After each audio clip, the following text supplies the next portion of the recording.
Very hot today. Sun is up, the drinks are hot, and now it's time for our first cup. Today, worth the risk. So, I spent some time in Vegas last week, and Vegas and I have a complicated relationship, let's say. Not because I take issue with what goes on in Vegas, more, I have an issue with how it's all designed, right? As someone who's done a lot of behavioral design in my life, it's my job to infuse applied psychological and behavioral science into real world things and create better outcomes for humans, right? Designing learning that sticks, designing products that feel more intuitive, designing strategies that effectively bring about change, designing communications that reach their intended audience with meaning and efficacy. And Vegas is kind of like the evil twin to all of that, right? Like, long before society was worried about cell phones and social media, Vegas was perfecting this kind of IRL attention economy, right? They've got carpets that direct you to certain parts of the casino floor. They've got these windowless rooms that make you blind to the passage of time. They have payout structures that feel random, but actually have just enough reward in them to get you to stick around for one more game, right? And of course, it's also no coincidence that the drinks flowed freely because lowered executive function makes bad risks seem like smart bets all the time. But as you may have guessed by now, I wasn't there to gamble, right? I was actually there to see the first ever psychology and technology track at the Consumer Electronics Show.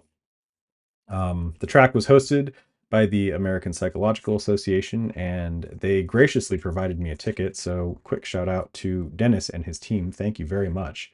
I mean, everything about the program was fantastic, and I'm sure there'll be more to say in the future. But the thing that's most top of mind for me right now is that being at the show and thinking so heavily about psychology gave me this unexpected chance to kind of challenge my own beliefs and biases, right? Because I mean, as I just went over, Vegas's design bugs me, right? But as different as I am from other, especially academic psychologists, I realized that my evaluations of Vegas and the designs were very kind of academic sounding in that they were dismissive of the real world existence of Vegas and dismissive of a lot of the totality of it, right? And instead, I was much more focused on kind of staying at a comfortable, lofty theoretical level, right? But here's what brought me back down to earth. Here's what grounded me. Like, consider CES is a show that the estimates this year are that there was more than 130,000 people at it this year, right? From all over the world, right? I seriously have not heard that many languages being spoken at the same time anywhere else outside of like the international terminal at LAX. It was fantastic, right? And sure, just about everyone there is tech focused or supporting tech, one way or another. But tech, consumer electronics, it's such a broad field, right? Like you've got transportation, health, AI, video games, like wearables. Like there are 4,000 plus companies exhibiting, and that's just on the show floor, right? There are even more doing stuff offsite and holding meetings and this and that and the other thing. Um, and in the middle of all of that, it just hit me. Where else other than Vegas could you so easily put so many people with such varied backgrounds and create situations where people could effectively commingle, right? Like it turns out that time blindedness and lowered executive function are human universals, and they go beyond the barriers of language and culture and profession and belief. I mean, you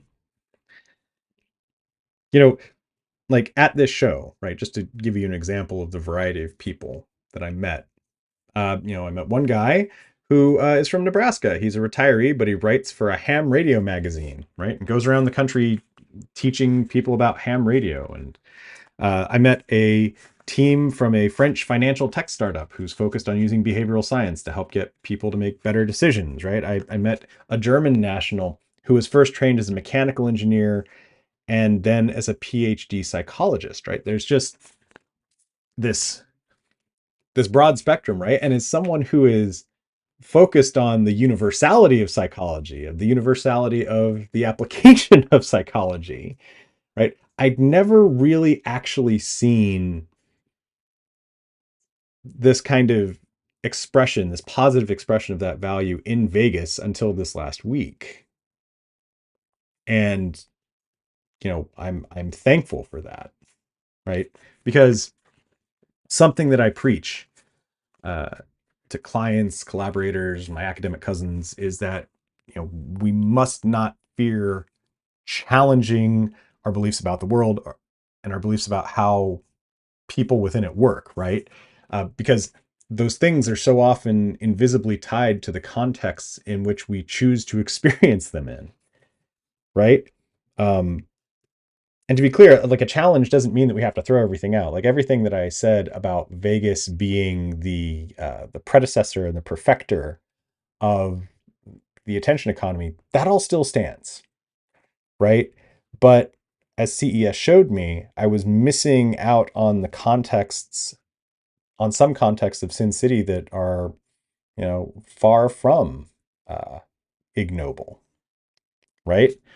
And all I had to do was be willing to go beyond what I know, where I'm comfortable, the context in which I usually operate, right?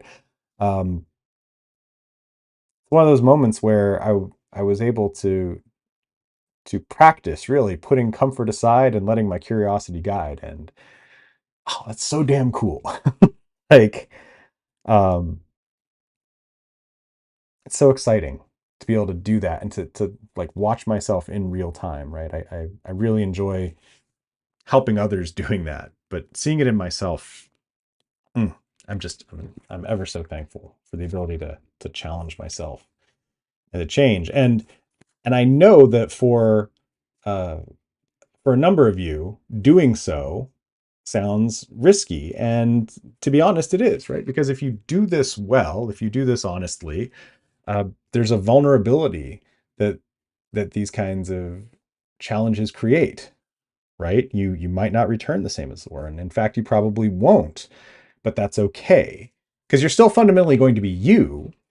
You're just going to be a little bit more clear-headed and a little more competent, and those things, I believe, are well worth the risk.